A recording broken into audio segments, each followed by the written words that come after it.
चलिए, अंतर्भाव अधिकार में हम लोगों ने 9वें गुणस्थान तक की चर्चा की है।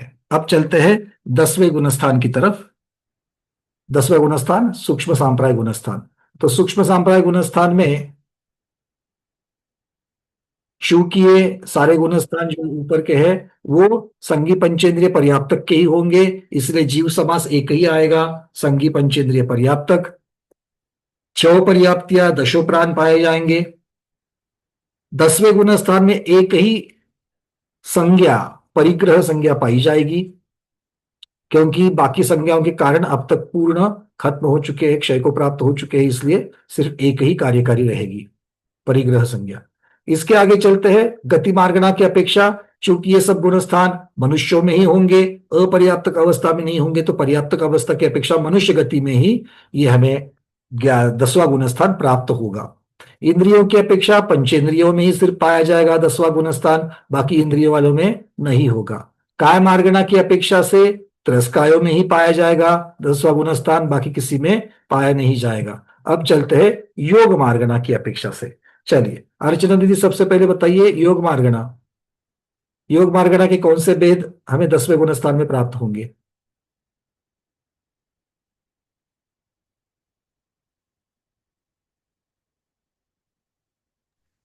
चार मनोयोग, हम्म। चार वचन योग और औदारिक काय योग। चलिए, औदारिक में और काय योग में और कोई आएगा?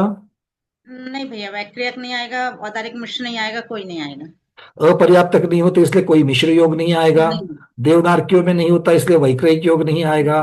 छठे गुणस्थान की चर्चा नहीं इसलिए आहारक द्विग भी नहीं होंगे, और अनाहारक के बाद नहीं है, कार्बन का योग भी नहीं होगा। तो एक औदारिक योग ही यहाँ पर पाया जाएगा, मतलब 4 मनोयोग, 4 वचन योग और वचन योग एक और एक औदारिक का योग। इस प्रकार से हमें 9 योग यहाँ पर मिलेंगे। अगला है अब वेद मार्गणा की अपेक्षा, कनक माला दीदी। काय के बाद है योग। योग तो बता रहे कि मैं चार अभी मैं मार्गणा में बता रहा हूं, क्योंकि क्या है, आप लोगों को मैंने जो गाथा है वो तो मैंने आपको दी है ना। गई इंदिये काय, जोगे वेदे गई कसाय जोगे वेदे नानेय। कसाय नानेय। तो अब बताइए वेदे, वेद की बताइए। योग उनके योग के बाद चार अभी बता दिए। वेद बताइए। हाँ, गई दे काय सु जोगे वेदे। योग हम्म, के बाद वेद आएगा। तो बताओ तो जोगे सही। वेद, जोगे वेदे कसाय नाणे च, योग के बाद वेद आएगा। और इसमें तो वेद एक ही रहेगा ना, नहीं वेद अवेद हो गए। वेद है ही नहीं, एक भी वेद नहीं है दसवें चलिए, गुणस्थान में। भाव वेद की दसवें अपेक्षा गुणस्थान वेद नहीं से, है। भाव वेद की अपेक्षा से हाँ, कोई वेद यहाँ पर पाया नहीं जाएगा। अगली मार्गणा कषाय मार्गणा। कषाय मार्गणा की अपेक्षा से डॉक्टर शैला दीदी बताइए। वंदना भी कोई कक्षा नहीं रहेगी यहाँ पर, कोई क्योंकि दिक्कत सूक्ष्म नहीं होगी 10वें सूक्ष्म गुणस्थान सूक्ष्म में। सूक्ष्म ये रहता है, सूक्ष्म लोभ। सूक्ष्म लोभ कौन सा? संज्वलन। हमें चर्चा संज्वलन। करनी है मार्गणा की अपेक्षा, तो सूक्ष्म संज्वलन लोभ कहिए या फिर संज्वलन लोभ कहिए, ठीक है। लोभ कहिए, हाँ सूक्ष्म लोभ कक्षा, सूक्ष्म चलिए, लोभ बहुत कक्षा। बढ़िया।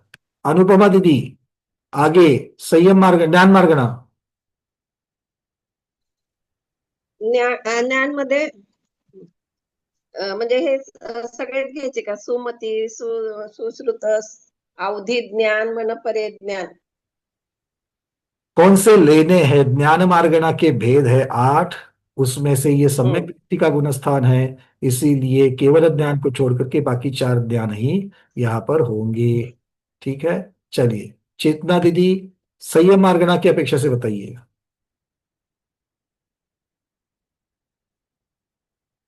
अनम्यूट कीजिए, उसके बिना कैसे पता चलेगा?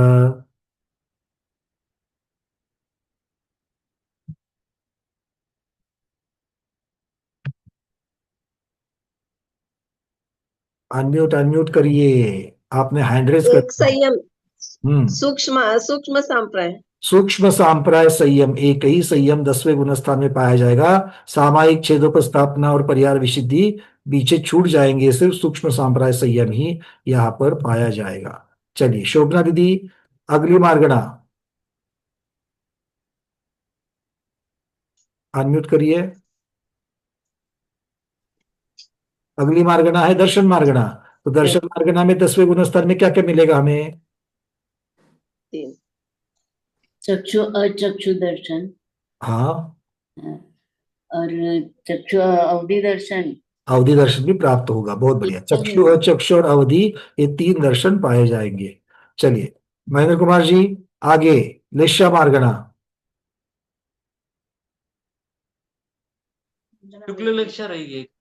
चलिए बहुत बढ़िया। सुभद्रा दीदी, अब लेशा के बाद में भव्य मार्गणा की अपेक्षा से क्या वहां पर भव्य जीव होंगे? क्या भव्य जीव होंगे 10वें गुण स्थान में? भव्य होंगे। भव्य जीव ही होंगे। बहुत बढ़िया। ज्योत्सना शाह दीदी, आगे भैया उपसम मार्गणा। उपसम सम्यक्त होगा और क्षायिक सम्यक्त होगा। उपशम, द्वितीय उपशम सम्यक तो या फिर क्षायिक सम्यक तो होगा। हाँ। चलिए रेखा दीदी, संगी असंगी कौन से होंगे सऊदी मार्गणा की अपेक्षा? संगी की अपेक्षा संगी जीव सभी होंगे। सऊदी ही जीव वहां पर 10वें गुण स्थान में पाए जाएंगे। आहार मार्गणा, पुष्पा दीदी, आहार मार्गणा। आहार की होंगे, आहार के आहार। जीव ही 10वें गुण स्थान में पाए जाएंगे। बहुत बढ़िया। और शैलजा दीदी, उपयोग प्ररूपना की अपेक्षा से वर्णन करिए।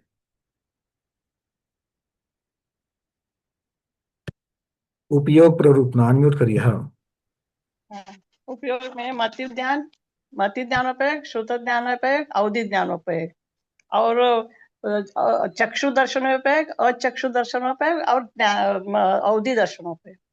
एक मनपर्य ज्ञानोपयोग भी यहाँ पर लेना चाहिए। मनपर्य ज्ञानोपयोग भी होगा। बहुत बढ़िया। नाना जीवों की अपेक्षा कथन है तो 4 शुद्ध ज्ञानोपयोग और 3 दर्शनोपयोग, ऐसे 7 उपयोग यहाँ पर पाए जाएंगे। बहुत बढ़िया। चलिए अब चलते हैं 11वें गुण स्थान में। 11वां गुण स्थान है उपशम श्रेणी की उत्तुच्च। सिर्फ उपशम श्रेणी चढ़ने वाले जीव 11वें में पहुंच जाएंगे। उनकी अपेक्षा से वर्णन करना है तो यहां पर भी संज्ञा पंचेंद्रिय पर्याप्त के ही जीव होंगे। उसके पश्चात 11वें गुण स्थान में कोई अपर्याप्तकता नहीं पाई जाएगी। 6 पर्याप्तियां होगी, 10 प्राण होंगे। संज्ञा 11वें गुण स्थान में संज्ञा कौन सी पाई जाएगी? एक भी संज्ञा नहीं होगी। उसके पश्चात गति, मनुष्य गति के जीव ही वहीं पर पाए जाएंगे। इंद्रिय मार्गणा की अपेक्षा पंचेंद्रिय जीव ही पाए जाएंगे।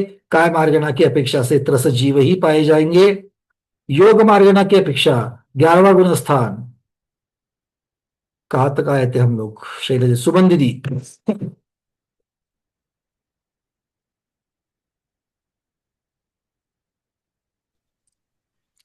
योग 9 होंगे, 4 मनोयोग, 4 वचन योग और 1 काय योग, औदारिक काय योग। बहुत बढ़िया। 11वें गुण स्थान में वेद। सुमन दीदी बताइए। वेद नहीं होगा भैया। वेद भी नहीं होगा। चलिए सिल्वर मेडिकल दीदी, सिल्वर मेडिकल नाम से चलो कोई जॉब पे चल रहा है शायद वहां पर, कोई बात नहीं। आगे बढ़ते हैं। ममता दीदी, अगला कषाय की अपेक्षा 11वें गुण स्थान में सिर्फ 9 कषाय रहेंगी, 4-5 और कुछ भी नहीं रहेगा। 11वें गुण स्थान में 9 कषाय रहेगी। हाँ 9 कषाय तो दीदी 9वें गुण स्थान में ही खत्म हो गई ना, वेद अंत में चले जाएंगे। हाँ। तो अब जब अवेद भाग आ जाएगा 9वें गुण स्थान का, वहां से आगे कोई भी 9 कषाय नहीं रहेगी। ठीक है, तो इसका मतलब यहाँ पर तो 11वें गुण स्थान में जब 10वें में ही कोई 9 कषाय या कषाय सिर्फ सूक्ष्म लोक था, तो 11वें में कोई कषाय नहीं होगी। ज्ञान मार्गणा 11वें गुण स्थान में, ज्ञान मार्गणा सुनीता उकलकर दीदी। वंदना भैया जी, वहां पे 4 ज्ञान यानी सुमति, सुश्रुत, अवधि। जब तक आप कुमति कुश्रुत नहीं बोलते हो तब तक मति श्रुत का अर्थ सु ही लेना है, तो सीधे मति श्रुत अवधि बोलो। मति श्रुत अवधि और मानव पर्याय ज्ञान और 3 दर्शन तो नहीं बताना है, 4 ज्ञान होंगे। हाँ 4 ज्ञान होंगे। चलिए मीनाक्षी दीदी, आगे संयम मार्गणा। यथाख्यात, यथाख्यात संयम पाया जाएगा। मानिक दीदी, दर्शन मार्गणा।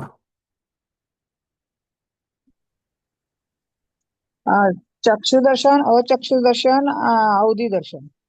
बहुत बढ़िया। सुवर्ण श्रावक दीदी, लेश्या मार्गणा।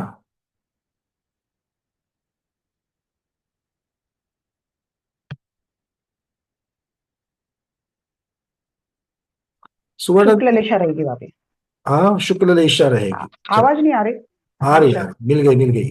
लेशा, शुक्ल लेशा मार्गना होगी। भव्य की अपेक्षा सिर्फ भव्य जीव ही होंगे।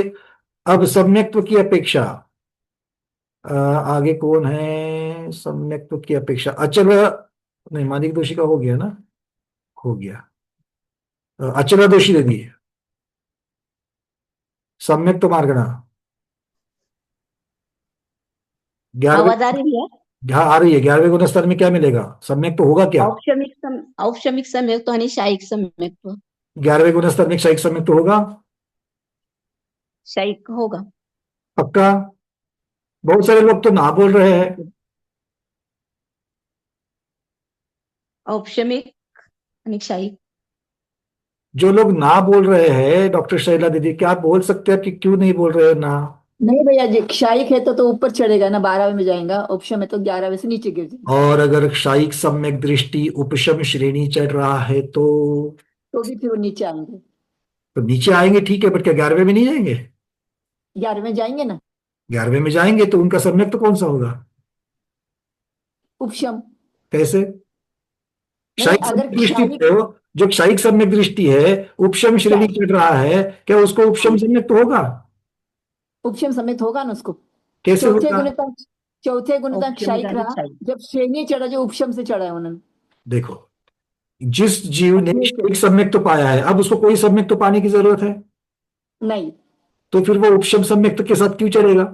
लेकिन चौथे गुणस्थान तक उसके बाद में 7वें गुण 8वें गुण जब श्रेणी चढ़ी है ना, तो अगर वो गिर रहे हैं नीचे तो फिर उपशम से चढ़ेंगे। नहीं, इसको पहले से ठीक से समझ लो। चारित्र मोहनीय के सुनो सुनो, इसको ठीक से समझ लो पहले। एक तो दर्शन मोह की अपेक्षा से सम्यक्त्व है, और श्रेणी चारित्र मोहनी कर्म की अपेक्षा से, ठीक है? इसलिए क्षयिक सम्यक दृष्टि अपने सम्यक्त्व के लिए, श्रेणी आरोहण करने के लिए दो अलग अलग पात्रता है। श्रेणी चढ़ने के लिए दो अलग अलग पात्रता है। दर्शन मोहनी की पात्रता अलग है, चारित्र मोहनी की पात्रता अलग है, ठीक है? तो दर्शन मोहनी की अपेक्षा से या तो क्षयिक भी चलेगा या फिर द्वितीयोपशम भी चलेगा। ये दोनों में से कुछ भी है तो वो श्रेणी चढ़ सकता है। चलिए, अब हम जानते हैं कि भाई इसमें से अगर द्वितीयोपशम वाला अगर होगा सम्यक दृष्टि, तो वो नियम से सिर्फ उपशम श्रेणी चढ़ेगा। ये तो सबको मालूम है। पर जब उपशम, अब सुनिए सुनिए पहले, बीच में अभी नहीं, कोई नहीं बोलना है बीच में। जब उपशम श्रेणी चढ़ेगा तो वो श्रेणी में क्या करेगा? वो श्रेणी में चारित्र की अपेक्षा से उपशम कर रहा है। द्वितीयोपशम तो उसका श्रेणी से पहले ही हो चुका है, अब वापस द्वितीयोपशम करने की जरूरत नहीं है उसको।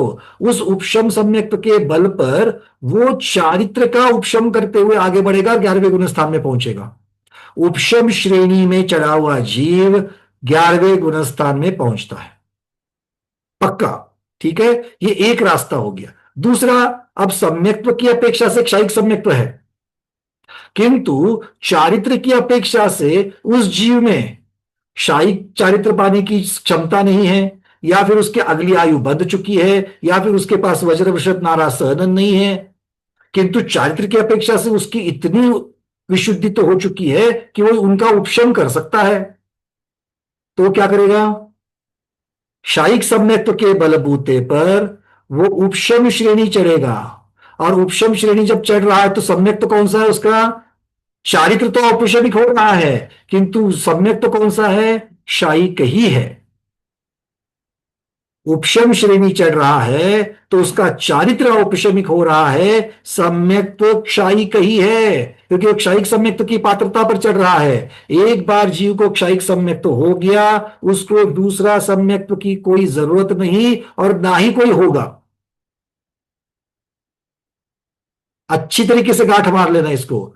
सम्यक्त्व अलग चीज है, श्रेणी अलग चीज है। श्रेणी में चारित्र की चर्चा करेंगे। मेरे पास दोनों जीव आ गए, 8वें गुणस्थान में प्रवेश कर रहे हैं। अब वो सम्यक्त्व की अपेक्षा या तो क्षयिक है या तो औपशमिक है। चारित्र की अपेक्षा क्या है? उसके ऊपर से वो उपशम श्रेणी चढ़ रहा है कि क्षयिक श्रेणी चढ़ रहा है, क्षपक श्रेणी चढ़ रहा है, ये क्लियर होगा। क्षयिक सम्यक दृष्टि में चारित्र का क्षय करने की ताकत नहीं है। अगर ताकत है तो सीधा क्षपक श्रेणी चढ़ेगा, किंतु ताकत नहीं है तो वो उपशम श्रेणी चढ़ेगा और 11वें गुण स्थान में पहुंचेगा।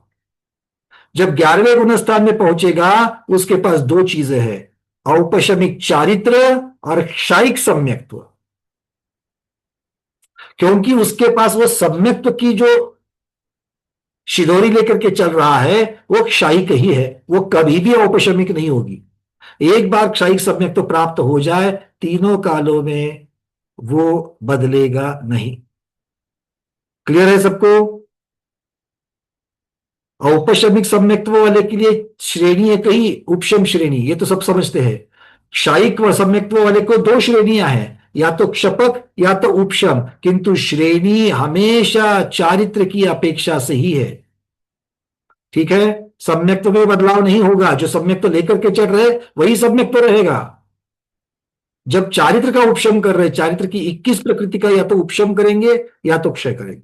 ठीक है? इसलिए 11वें गुणस्थान में अगर जीव पहुंच रहा है तो द्वितीय उपशम करके भी जा सकता है, और क्षायिक सम्यक दृष्टि अगर उपशम श्रेणी चढ़ा है तो उसकी अपेक्षा से 11वें गुणस्थान में हमें क्षायिक सम्यक दृष्टि भी मिलेंगे। तो इसीलिए क्षायिक और औपशमिक ऐसे दो सम्यक्त्व हमें 11वें गुणस्थान में मिलेंगे। बात समझ में आ गई?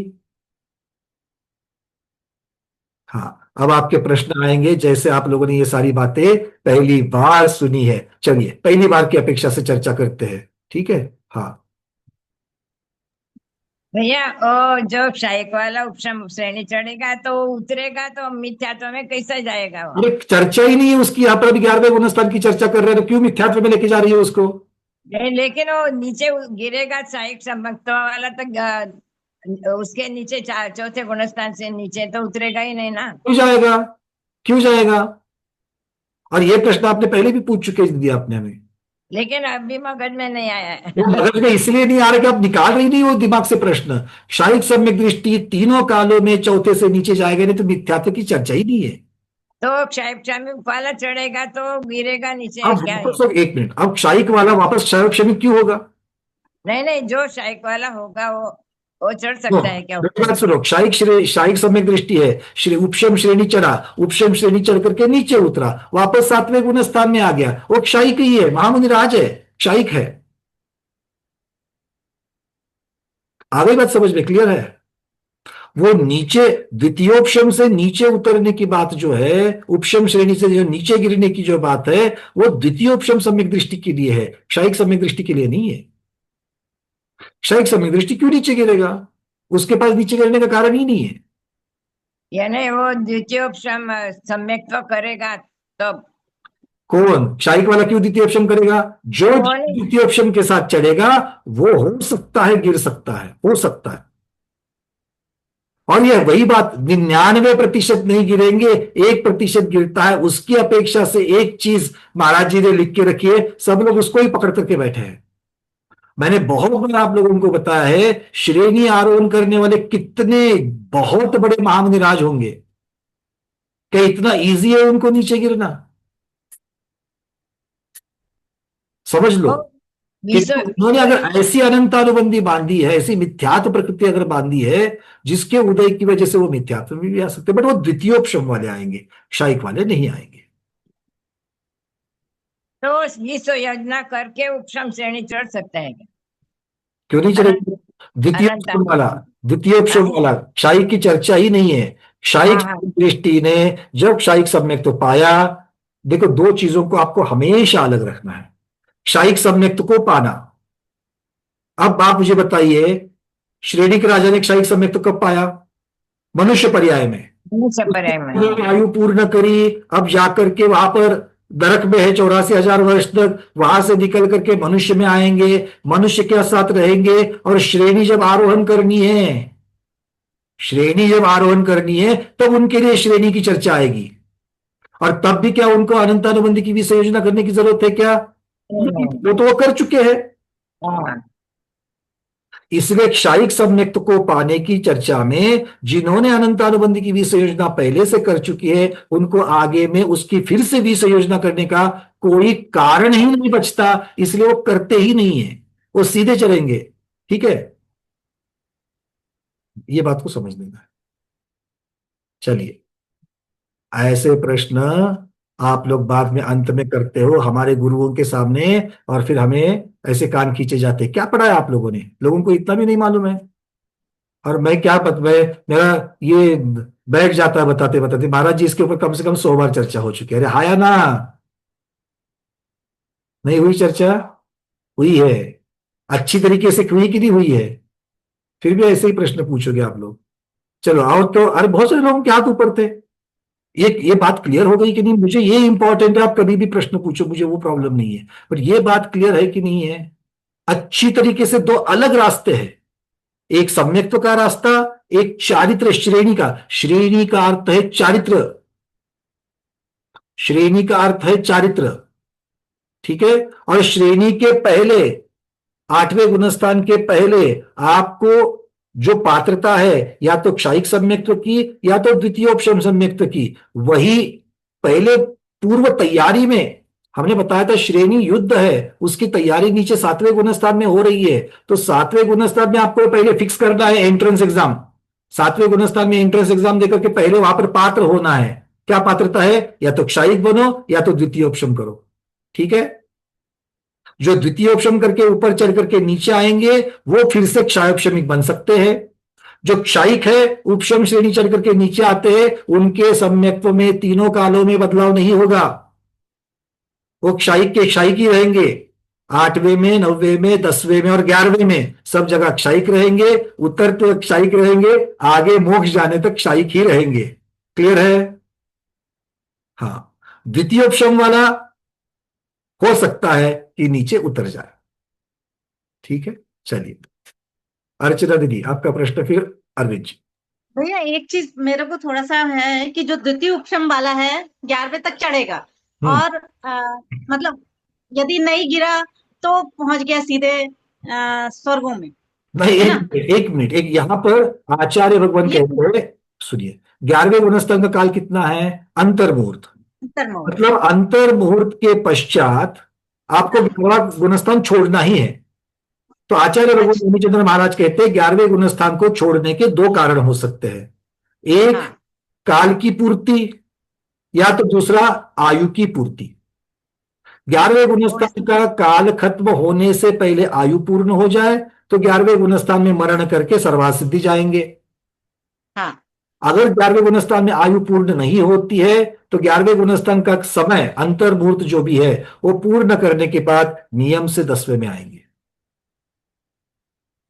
हाँ ये ठीक है। वो बोले मिथ्यात्व में जरूरी तो नहीं है ना जाए कि 10वें में आएंगे, ये तो सही है। तो ये वाला थोड़ा सा वो चूज थोड़ा सा मिथ्यात्व वाली बात को भूल जाओ। 1% वाली बात हमने कही है, वो भी एक कषाय पाहुर में वर्णन आया है, कषाय पाहुर में वर्णन आया है। और जिसको नेमिचंद्र सिद्धांत चक्रवर्ती महाराज ने जो कहते हुए रखा है कि भाई ठीक है, ऐसे मुनिराज गुणस्थान में नीचे, क्योंकि वो द्वितीयोपशम वाले हैं जिन्होंने अनंतानुबंधी की विसंयोजना करी थी, किंतु वो विसंयोजना जो है वो परमानेंट नहीं है जैसे क्षायिक वाले करते हैं।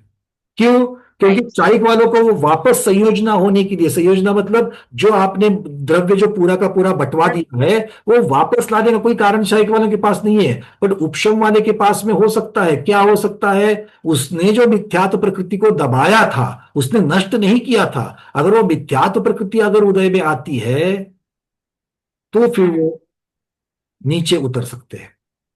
तो वो उसका परसेंटेज बहुत कम है, लेकिन 11वें से 10वें में आएगा, उसके बाद क्या होगा? वो नियम से जैसे क्रम से चढ़े वैसे ही आएंगे। 11वें से 10वां, 10वें से 9वां, 9वें से 8वां और 8वें से 7वां।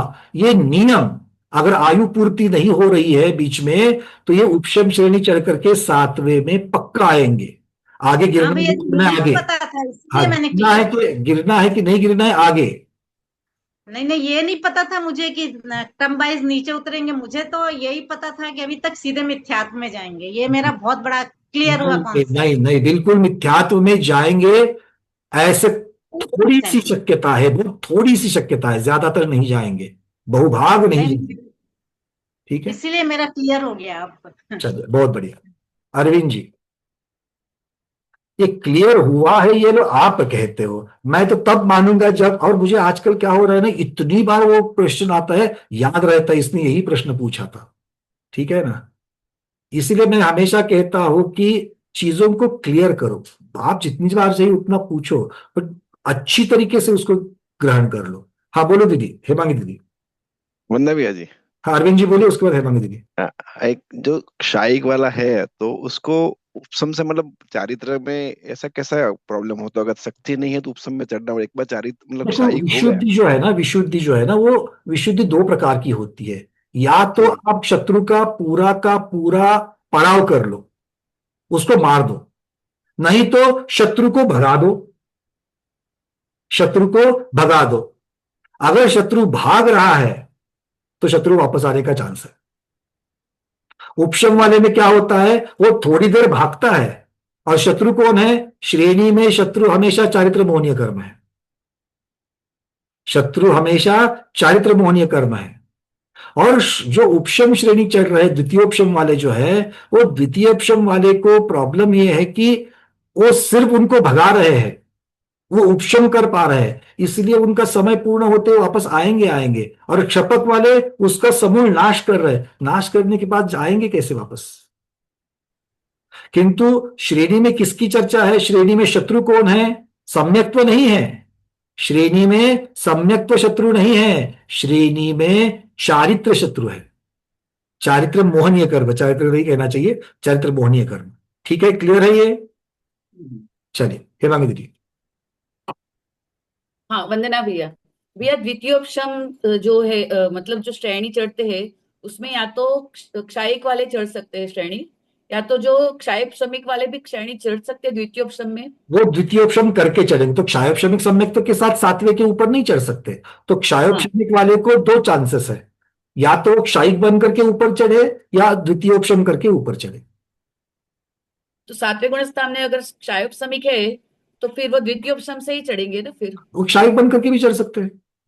अच्छा, अगर वो सम्यक्त को वहां पर जीतने की उनकी ताकत है तो वो तो सातवें गुण स्थान में क्षायिक सम्यक दृष्टि बन सकते हैं। पॉसिबल है कि क्षायोपशमिक से क्षायिक बने और फिर या तो उपशम श्रेणी चढ़े, या क्योंकि उनके पास सम्यक्त्व को पूरा का पूरा क्लियर करने की, निर्दोष करने की, क्षायिक की अपेक्षा करने की ताकत हो सकती है, किंतु चारित्र की अपेक्षा से या तो उनका क्षय करने की ताकत होगी या तो उनका उपशम करने की ताकत होती। तो इसीलिए इन चीजों को अलग अलग करके देखना है। तो उसमें वो भी संयोजना करेंगे या सातवें गुण स्थान में अगर क्षायिक बन के करेंगे तो बिल्कुल, क्योंकि क्षायिक सम्यक दृष्टि जब बनना है तो करण और उनकी अनंत अनुबंधी की भी संयोजना करनी है। उसके बिना वो सारी प्रकृतियां जो है मिथ्यात्व और सम्यक मिथ्यात्व जाएगी ही नहीं। जी भैया, ठीक है, भैया। चलिए प्रमोद जी। ये पूछ रहा था कि क्षायिक सम्यक दर्शन आठवें गुण स्थान में हो सकता है कि मैं ध्यान हो रहा है कि नहीं, मतलब हो सकता है कि नहीं हो सकता। फिर से प्रश्न पूछिए, फिर से प्रश्न पूछिए। क्षायिक सम्यक दर्शन आठवें गुण स्थान तक होता है ना, मुझे कुछ ऐसा याद था। सातवें तक 4 से 7। अच्छा, आठवें में अगर आप चढ़ोगे तो क्षायोपशमिक के साथ नहीं चढ़ सकते हो, उपशम के साथ चढ़ोगे तो श्रेणी पूर्ण करके आएंगे, तब तक तो कुछ बीच में नहीं होगा, मतलब बीच में नहीं होगा। 4 से 7 ही उसमें ही होगा। विजयलक्ष्मी दीदी। कि अभी आठवें गुण स्थान में जो चारित्र मोहनी का पूरा श्रेय करता है तो वो करण कर ही श्रेय करता है क्या? वो देखो करण दो जगह पर होंगे। एक तो क्षायिक सम्यक तो पाने के समय में जो करण होंगे वो दर्शन मोहनीय कर्म का क्षय करने के लिए, तो वो जो प्रकृतियां है मिथ्यात्व प्रकृति, सम्यक मिथ्यात्व प्रकृति, सम्यक्त्व प्रकृति, इनका नाश करने के लिए वहां पर करण होंगे। क्योंकि करण क्या है, विशुद्धि के बर्नर होंगे, और सम्यक्त्व मिथ्यात्व और सम्यक मिथ्यात्व ये शत्रु है। तो एक वेपन है, दूसरा शत्रु है। करण वेपन है, शस्त्र है, और उस शस्त्र से उस शत्रु को मारा जा रहा है। अच्छा, अब सम्यक्त्व का दर्शन होने का तो पड़ाव हो गया। अब जब श्रेणी में चढ़ेंगे तो श्रेणी में चारित्र का पड़ाव करने के लिए या तो क्षय करने के लिए या उपशम करने के लिए फिर से करण करने पड़ेंगे। और वो करण जो है वो 7वें गुणस्थान में आदप प्रवृत्त करण, 8वें गुणस्थान का अपूर्व करण और 9वें गुणस्थान का अनिवृत्ति करण, इस बलबूते पर वो आगे बढ़ेंगे। अच्छा, मतलब समझो कि किसी का दर्शन मोहनी का श्रेय हो गया चौथे गुणस्थान में, तो फिर 8वें गुणस्थान में वो उपशम करेगा तो द्वितीय उपशम करेगा, नहीं करेगा द्वितीय उपशम, क्षय के साथ ही चढ़ेंगे, किंतु करण फिर से करेंगे चारित्र मोहनीय कर्म का पड़ाव करने के लिए। और अगर उनका दर्शन मोहिनी का शायिक सम्यक नहीं रहा तो वो द्वितीय ऑप्शन करने गए, शायिक सम्यक बिल्कुल वही वाले रास्ता द्वितीय बचता है, ऑप्शन। वही रास्ता हाँ बचता है उनके पास। हाँ हाँ, शायिक ऐसे। नहीं बन सकते तो द्वितीय ऑप्शन करके चढ़ो, और दोनों भी नहीं कर सकते, शायिक या द्वितीय ऑप्शन अगर दोनों भी नहीं कर सकते हैं तो शांति से सातवें में रहेंगे, सातवें छठे में झूलते रहेंगे शायब शमी के साथ में। और एक पूछना था, समझो चौथे गुणस्थान में उसने दर्शन मोहिनी का 6 करा, तो फिर 8वें गुणस्थान में वो द्वितीय ऑप्शन नहीं करेगा और वो करण कर कर उपशम या शायिक बनकर आगे जाएगा। थोड़ा सा मैं करेक्ट कर लूं, द्वितीय ऑप्शन भी जो होता है वो सातवें में तक ही होता है। अच्छा अच्छा। द्वितीय ऑप्शन पाने की, द्वितीय ऑप्शन क्या है, द्वितीय ऑप्शन पात्रता है, इसलिए 8वें गुणस्थान के प्रथम समय से पहले ही या तो आपको मतलब 7वें गुणस्थान में ही आपके पास या तो क्षायिक बनना चाहिए या तो द्वितीय ऑप्शन करना चाहिए, 7वें में ही होना चाहिए, उसके बिना अदब प्रवृत्तकरण करके आप श्रेणी आरोहण करोगे ही नहीं। आपको गुणस्थान प्ररूपना में जो हमने ट्रायंगल बना करके दिया है उसको एक बार अच्छी तरीके से देख लेना पीडीएफ, ठीक है ना, कि क्षायक श्रमिक वाला द्वितीय ऑप्शन करेगा तो किस तरीके से चलेगा, पूरा क्रम दिया हुआ है वहां पर, और क्षायिक वाला है तो डायरेक्ट वाइल्ड कार्ड एंट्री, ये शब्द भी हमने लगाए थे वहां पर। हाँ हाँ, ये एक बार आपने सिखाया, याद है। वाइल्ड कार्ड एंट्री याद रह जाती है, हाँ, याद है। क्रम याद नहीं रहता है, इसलिए प्रॉब्लम है, गलती हमारी है, क्या करें। चलो, आपको इतना हमने हर रोज के इतने सारे शब्द और इतने उदाहरण दे चुके हैं कि आपको गुलाब जाम और लड्डू ही याद रहते हैं सब लोगों को, है ना, जीवकांड कर्मकांड तो आप लोग भूल जाते हो। भाई सबको ठीक है, 11वें गुणस्थान से निकलेंगे अभी, क्योंकि इससे मोक्ष नहीं होने वाला है।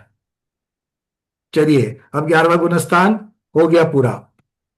तो 11वें गुणस्थान में हमने सम्यक्त की चर्चा करी थी, उपशम सम्यक्त होगा या क्षयिक सम्यक्त होगा। 11वें गुणस्थान में सौदनी जीव ही होंगे और आहारक जीव ही होंगे, और वहां पर मति ज्ञानोपयोग, श्रुत ज्ञानोपयोग, अवधि ज्ञानोपयोग, मनप्रिय ज्ञानोपयोग, ये 4 सुज्ञानोपयोग, और चक्षु दर्शनोपयोग, अचक्षु दर्शनोपयोग और अवधि दर्शनोपयोग, ये 3 दर्शनोपयोग, ऐसे 7 दर्शन ज्ञान वहां पर उपयोग हो जाएंगे। ठीक है, चलिए, अब जो जीव क्षपक श्रेणी चढ़ करके आए हैं वो 12वें गुणस्थान में पहुंच गए, तो 12वें गुणस्थान में संगी पंचेंद्रिय पर्याप्त ही पहुंचेंगे। 12वें गुणस्थान में 6 पर्याप्तियां, 10 प्राण होंगे, कोई भी संज्ञा नहीं होंगी, मनुष्य गति के जीव ही जाएंगे, पंचेंद्रिय ही जाएंगे, त्रस ही जाएंगे। अब योग, अब 12वें गुणस्थान में योग कौन कौन से होंगे, कहां तक आए थे हम लोग, अचल दीदी के बाद दीपा दीदी। 12वें गुणस्थान में योग, चारों मनोयोग, चारों वचन योग और एक का औदारिक का योग। चलो ठीक है, अच्छी बात है। क्या होता है ना, मनोयोग वचन योग के बाद में गाड़ी एकदम से पॉज ले लेती है ना, गाड़ी में इन कुछ ऑयल वगैरह भरना है, पानी भरना है, फिर आगे करती है। एक मिनट कुछ सब अनम्यूट किया है, फिर से बोलिए। 12वें तक तो चारों मनोयोग, चारों ये रहते ही आप कहा था आपने पहले। अच्छा, मतलब वहां तक वो मान के ही चलो, आप पूछो ही नहीं, मान के ही चलो, ठीक है ना। और एक औदारिक का ही उतना रहता है, ये भी 9 होते 12वें तक ऐसा कहा था। बहुत बढ़िया, आज ही बोले थे आप। क्या है ना, मैं ही भूल जाता हूँ मैंने क्या बताया था, ठीक है ना। चलिए, मैं भूल जाऊंगा कोई प्रॉब्लम नहीं, आप लोग जरूर नहीं भूलना है, ठीक है ना, इसीलिए तो बैठे हैं। अब वेद मार्गणा का कोई वेद 12वें गुणस्थान में भाव वेद नहीं रहेगा। कषाय मार्गणा, कषाय मार्गणा का कौन सा वेद 12वें में होगा, अरे जब 11वें में नहीं तो 12वें में भी नहीं आएगा, भगवान वीतरागी बन चुके हैं। आगे ज्ञान मार्गणा, ज्ञान मार्गणा में 12वें गुणस्थान में अगला सरमती इंदिरा दीदी। 4 ज्ञान होंगे भैया, मति, श्रुत, अवधि, मनोपर्य ज्ञान। बहुत बढ़िया। संयम, संयम पूर्णिमा दीदी। यथाख्यात संयम होगा। यथाख्यात संयम ही होगा। आगे दर्शन मार्गणा सरोज जैन दीदी। 15 भैया जी, चक्षु दर्शन, अचक्षु दर्शन और अवधि दर्शन, 3 दर्शन होंगे। 3 दर्शन 12वें गुणस्थान तक चलेंगे। ये माता जी के नाम से लॉगिन दिख रही है यहाँ पर, माता जी विराजमान है कोई वहां पर, दर्शन श्री माता जी।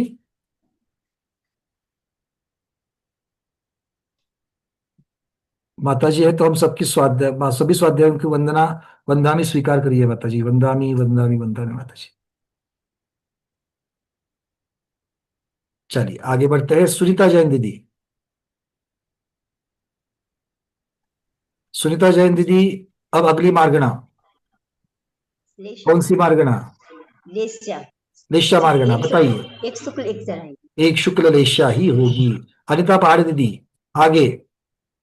भव्य मार्गना भव्य होंगे। भव्य ही होंगे। सम्यक तो भी बता दीजिए। सम्यक शायिक सम्यक और उपशम सम्यक। दीदी 12वें में उपशम कैसे पाए जाएंगे? हाँ शायिक सम्यक, शायिक सम्यक। अकेला क्षायिक होना ना, क्षपक श्रेणी चढ़ करके पहुंचेंगे तो क्षायिक ही होगा। ठीक है, चलिए। और उसके पश्चात अब कौन सी मार्गणा आ जाएगी? सम्यक तो की हो गई सौदनी मार्गणा। सौदनी मार्गणा में सिर्फ सौंगी जीव ही 12वें गुण स्थान तक चलेंगे, है ना। 13वें में हमने देखा था कि 13वें में सौदनीपना क्यों नहीं है, क्योंकि संज्ञा इस शब्द का अर्थ क्या किया था? मिशन सिद्धांत चक्रवर्ती महाराज ने। बताएगा दीपा दीदी, बताइए। नो इंद्रिय वर्ण कर्म का क्षय किया है। क्षयोपशम, क्षय नहीं, क्षयोपशम। नो इंद्रियावरण कर्म का क्षयोपशम जब होता है तो संज्ञा नाम का ज्ञान कहलाता है, और ऐसा संज्ञा नाम का ज्ञान जिनके पास है वो संज्ञी कहलाते हैं। ठीक है, तो इस प्रकार से जो क्षयोपशमिक चीज है केवली भगवान ने उसका नाश कर दिया है, इसलिए केवली भगवान के पास में संज्ञीपना नहीं है। ठीक है, चलिए। अब आहार मार्गणा में 12वें गुण स्थान में, ये तो चलो खैर बीच में हमने 13वें की चर्चा उठाई थी, बट आहार मार्गणा में, आहार मार्गणा की अपेक्षा 12वें गुण स्थान में किस प्रकार के जीव होंगे? रजनी जैन दीदी। वंदना भैया, आहारक जीव होंगे। आहारक ही जीव होंगे, अनाहारक 12वें में नहीं पाए जाएंगे। और उपयोग प्ररूपना की अपेक्षा से सारिका जैन दीदी। 7 उपयोग होंगे। हाँ, ज्ञानोपयोग, मति ज्ञानोपयोग, श्रुत ज्ञानोपयोग, अवधि ज्ञानोपयोग और मन पर ज्ञानोपयोग। बहुत बढ़िया। और चक्षु दर्शन उपयोग, अचक्षु दर्शन उपयोग और अवधि दर्शन उपयोग। बहुत सुंदर। चलिए, तो यहाँ पर हमें 7 उपयोग प्ररूपना की अपेक्षा से 12वें गुण स्थान में पाए जाएंगे। चलिए, आज 12वें गुण स्थान तक ये रखते हैं, कल हम 13वें की चर्चा करेंगे। आज के स्वाध्याय को गुरुओं के श्री चरणों में बारंबार नमोस्तु वंदामि इच्छाकार करते हुए यहीं पर समापन करते हैं। जैनम जयतु शासनम, जैनम जयतु शासनम, जैनम जयतु शासनम। चलिए, गुरुदेव विराजमान हो चुके हैं, सबको मैं स्पॉटलाइट कर रहा हूं। पहले तो को होस्टिंग दे देते हैं महाराज जी को।